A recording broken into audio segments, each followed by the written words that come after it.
It's Hook and Hunt Radio. I am Drew. He is Jim Crowley. And Jim, it's the first time we've really done a themed show.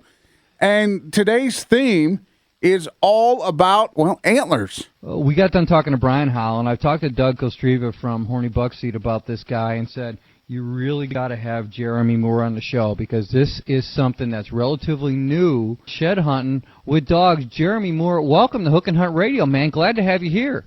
Thank you, guys. I appreciate it. We're excited to be here. I'm a big dog person, and my lab, Chesney, hunts with me all over the place. There are a lot of passionate deer hunters that like to shed hunt. To have man's best friend be able to go out in the field and share that and help him with that. How did you get into this, and how do you go about doing that? You're right. There are so many guys that are really into the sheds and just real hardcore whitetail guys.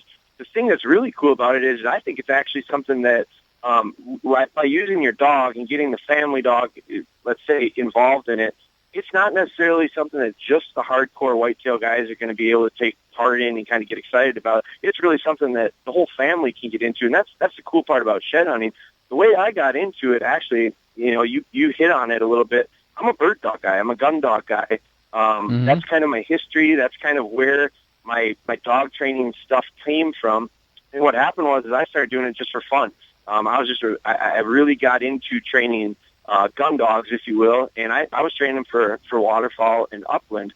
I was raised with golden retrievers. My family's a big golden retriever family. I've always had them.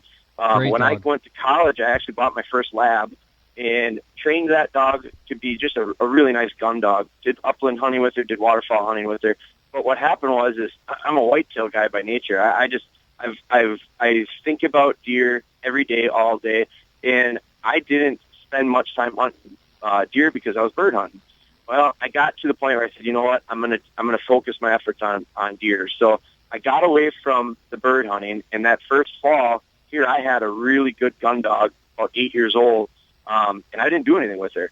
I felt bad about that, and what I had done was I had shed hunted for years before without the dogs. Never really thought to even do it with the dogs. And I heard about guys doing it. I went online, I Googled some articles, tried to find as much information as I could, and this is about 5 years ago. There wasn't much out there. I've trained gun dogs, I've trained bird dogs before. I hear a lot of guys say, all you got to do is throw a shed for them, or let them chew on a shed.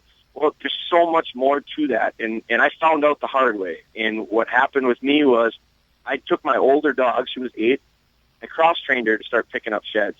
Took a while, but we got her doing it. I used a real horn.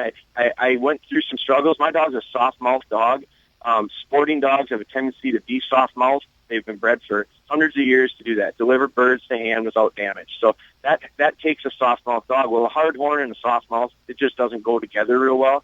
The first year we shed hunted with that old dog, she did really well, and I picked up 75 sheds. Now, I hadn't picked up 75 sheds in my life prior to that. So needless to say, I was pretty hooked on the idea of using the dog. I went out and I bought a pup, and I started that pup with the idea or the thought behind it where this is going to be a shed dog. This is a pup I'm going to buy, and that's all I'm going to do with her. I started with her and got through the basic obedience stuff. We got into a little bit more formal retrieving, and I pitched a shed antler for my dog, and she ran up to it with a lot of enthusiasm, a lot of excitement. That's what I wanted out of my little retriever. She ran up to it and she poked herself and wanted nothing to do with shed antlers. So at that point is where the idea kind of was born at that moment. When it comes to dogs, they got to be in a good state of mind. They got to have confidence in order to be able to learn and kind of digest some of the things that we're working on them with and understand it. So what happened right then was I introduced my dog to sheds for the first time in a negative way.